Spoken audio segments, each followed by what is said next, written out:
Train to Busan, zombies. The outbreak begins with a secret chemical leak at a biotech facility, but the film never dwells on the exact science. What matters is speed.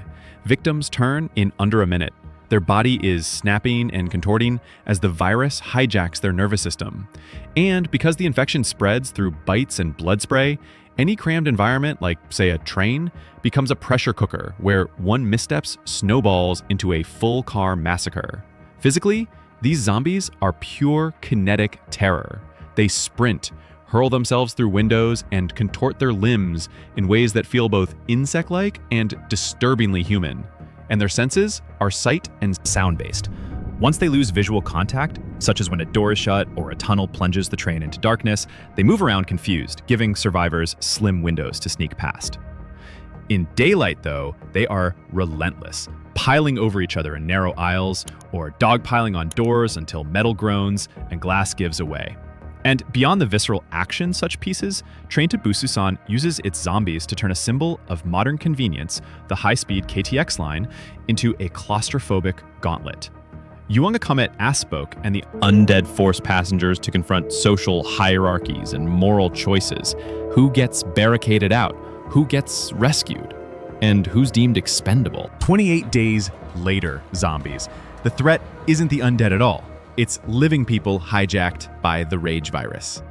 An engineered strain of monkey born hemorrhagic fever that amplifies aggression to the point of mindless savagery. Transmission is brutally fast. A droplet of blood or saliva in the eye or an open cut can turn a victim in as little as 10 or 20 seconds. And because the infected are still alive, their heart pumps, their muscles work at full capacity, and they don't decompose, giving them stamina and strength far beyond drummer-style zombies. Physically enraged victims sprint, climb, and hurl themselves through glass or fire with zero self-preservation, propelled by a constant adrenal surge.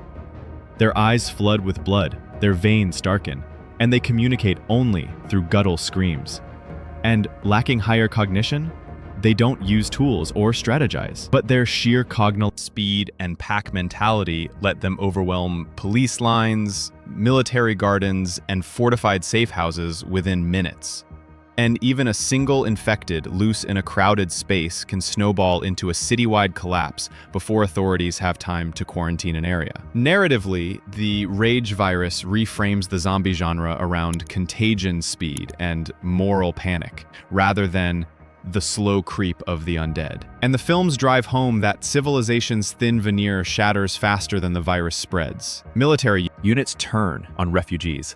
Families are torn apart in seconds, and ethical lines blur under constant fear. The Walking Dead zombies. The undead, usually called walkers, aren't spread by a single bite-borne pathogen the way many pop culture zombies are. Instead, every living human already carries the mysterious infection. When someone dies from any cause, they reanimate unless the brain is destroyed. A walker's bite is still lethal, but only because the wound becomes septic or hemorrhagic and kills the victim, after which they inevitably turn. Reanimation can take as little as a minute or as long as several hours. Physically, walkers are slow, uncoordinated, and driven solely by basic sensory cues, mostly sound, and to a lesser extent, sight and smell. They have no need to breathe or rest, so they claw at barriers until limbs shear off or bones break. Destroying the brain with a headshot, a skull crush, or blade through the temple is the only sure way to stop them. And although one walker is manageable, the real danger lies in numbers and hurt behavior. Gunfire or shouting can draw dozens, then hundreds, into migrating masses that sweep across open ground like a tidal wave. And survivors sometimes mask themselves in walker guts or blood to fool that primitive sense of smell. And over time, the series shows walkers decaying skeletal jaws, missile limbs, or liquefied organs, yet still functional.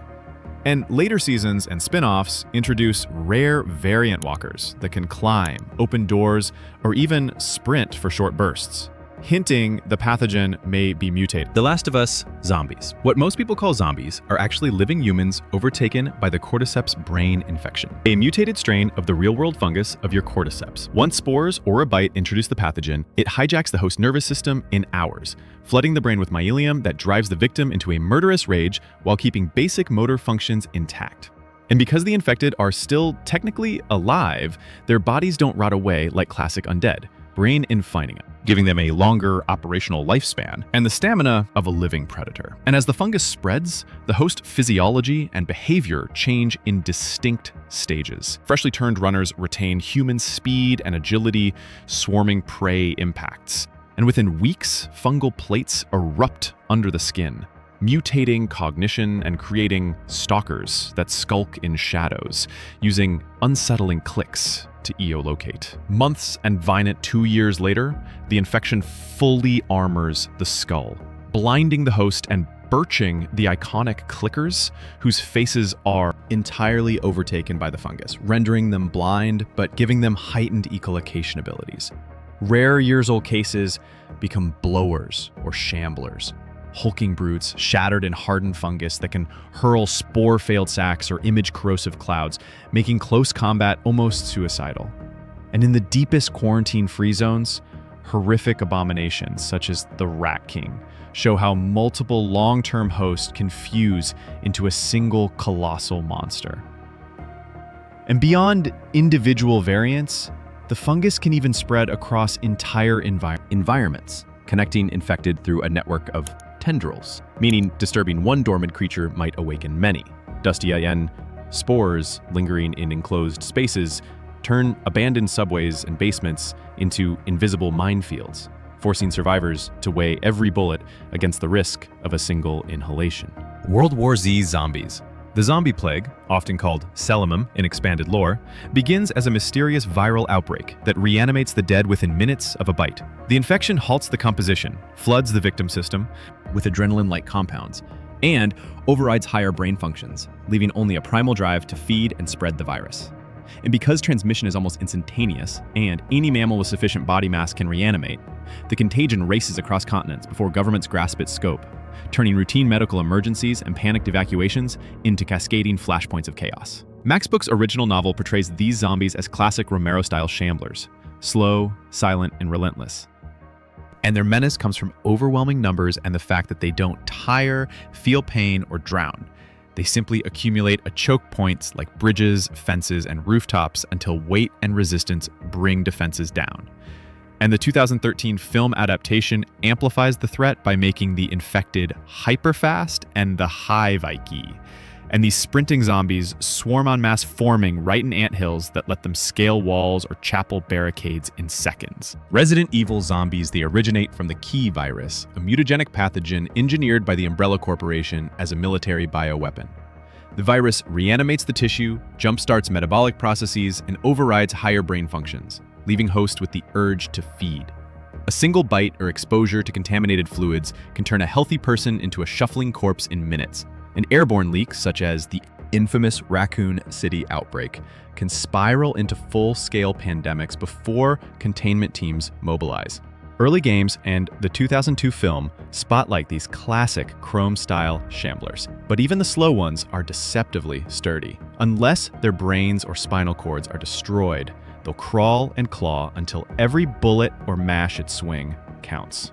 What makes the franchise uniquely terrifying is Umbrella's habit of iterating on its own disaster. Variants like the G-Virus, Cyrus, Last Plagas parasite, and mold fungus spawn an entire battery of bioorganic weapons. Some remain vaguely zombie-ish, like the Ganados in Resident Evil 4 or Javo in Resident Evil 6, while others mutate into towering tyrants, nemesis pursuers, or spidery lickers with exposed brains and little thongs. And these creatures obtain rudimentary intelligence or are outright programmed to wield weapons, soak specific targets, or shrug off small arms fire, forcing protagonists to scrunch for acid rounds, magnum ammo, or environmental hazards just to survive. Eastal. Every new viral strain represents an arms race escalation, turning once safe laboratories, police stations, and villages into mazes of ethical failure. And the zombies themselves become environmental puzzles, blockades to reroute, threats to freeze or burn, or timed obstacles that pressure resource management. Left for dead zombies. The threat is the green flu, a fast-acting rabies-like virus that hijacks a victim's adrenal system, wipes out higher reasoning, and leaves only an animal urge to attack the uninfected. Zombie 3. They can sprint, climb, and swarm, and they turn within minutes of exposure to bites or contaminated fluids. Once infected populations reach critical mass, they form stamped in hordes that home in on noise or bright light, turning a single gunshot or car alarm into an instant death sentence for the 4 survivors trying to cross and overrun America. The series' signature terror comes from its special infected, each a different mutation of the green flu.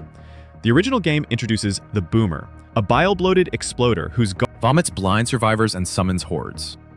There's also the Smoker, a lanky ambusher that reels victims in with a prehensile chunk. The Hunter, a hooded bouncer, the pin spray beneath razor claws. The Colossal Tank, a concrete hurling juggernaut. And the Ellie passive yet one-shot Deadly Witch. Left 4 Dead 2 adds the Charger, a half-tank battering ramp. The Spitter, an acid-spooning area denial unit. And Jockey, a cockline rider that sears survivors into hazards.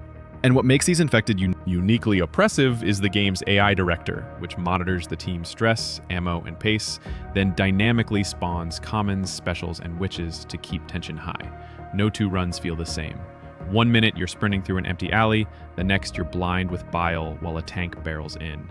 And this orchestration turns the green flu horde into a living, adaptive environment. List a scripted obstacle, then a relentless stress test of communication and composure. Dying Light Zombies, the Han virus, is a mutated rabies, and this influenza hybrid sweeps through the quarantined city of Harran after an ill-fated global athletic event. Infection begins with a bite or exposure to contaminated blood, triggering fever, delirium, and within hours to days, complete loss of a higher brain function. Survivors save off the change by injection antigen, a scarce antiviral that slows but never cures the pathogen. Once the drug wears off or the host dies, the virus takes over and reanimates the body. And because every inhabitant is already infected, any fatal wound, even a misstep of a rooftop, can add another corpse to the streets. And the virus produces several cases of infected that evolve with time of day. By daylight, the city teems with biters, decaying roamer-style shamblers that launch in groups, and the fresher, hyper-agile virals who still have enough muscle control to sprint and climb. Chemical spills and prolonged exposure spawn hulking goons, tank-like demolishers and explosive bombers, each forcing different parkour or combat tactics. And when the sun sets, UV radiation fades, and apex predators emerge. Volatile's blade-jaw nightmares that sprint faster than any human and tread armor in seconds. Only UV flares, trap lights, or dawn's first rays make them retreat, turning nights into white-knuckle chests of nerve and navigation. Narratively, the infected amplify Dying Light score loop of risk versus reward. Daytime offers scavenging opportunities, but dwindling supplies, and nighttime promises double XP and rare loot at the dip cost of little pursuers and limited visibility. And the virus is thus more than a backdrop. It's a living clock that pressures every decision, from whether to sprint across rooftops for a supply drop to how long to linger in a darkened tunnel before the volatiles catch your scent.